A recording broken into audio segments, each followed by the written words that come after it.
নমস্কার বন্ধুরা, তোমরা সবাই কেমন আছো? আশা করি তোমরা সবাই ভালো আছো। তোমাদের আশীর্বাদ ভালোবাসা আমিও ভালো আছি। আজ দেখো বাজার থেকে কত ধরনের মাছ আনা হয়েছে।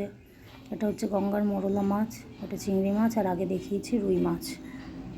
তো আজকে ভাবলাম একটা ছোটো মাছ দিয়ে বাটি চচ্চড়ি করা যাক। তার জন্য টমেটো নিয়েছি, একটা বড় সাইজের গোটা পেঁয়াজ নিয়েছি, ধনেপাতা নিয়েছি, মাঝারি সাইজের দুটো আলু নিয়েছি, আর এখানে আদা আর হচ্ছে রসুন থেতো করে নিয়েছি।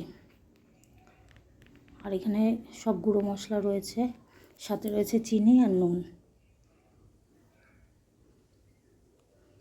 তো চলো রান্নাটা স্টার্ট করা যাক। প্রথমে গামলার মধ্যে আমি মোরলা মাছটা নিয়ে নিয়েছি, সব গুঁড়ো মশলাগুলো অ্যাড করে দিলাম।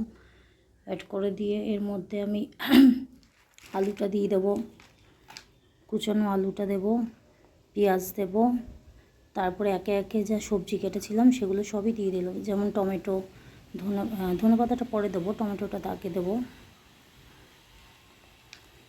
আর যে থেতো করে রেখেছিলাম আদা রসুন পেস্ট সেটা দিয়ে দিলাম। এবার ভালো করে হাত দিয়ে মেখে নেব। আর কাঁচা সর্ষের তেল অবশ্যই দিতে হবে।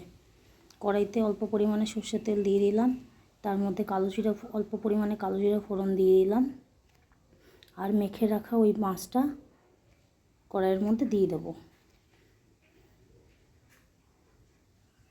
কড়াইয়ের মধ্যে দিয়ে এবার যখন একটু তেল ছাড়তে শুরু করবে তখন ঢাকনাটা চাপা দিয়ে আমি রেখে দেবো।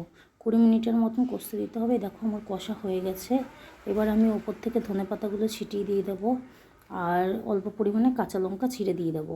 স্বাদ মতন যার যেরকম লঙ্কা লাগবে, সেরকমই ঝাল লাগবে সেরকমই লঙ্কাটা দেবে তোমরা। এবার আবার আমি ঢেকে রাখবো, আবার 15 মিনিটের মতন ঢেকে রেখে এই যে খুলে নিয়েছি ঢাকনা। দেখো আমার ছোটো মাছের তরকারি রেডি।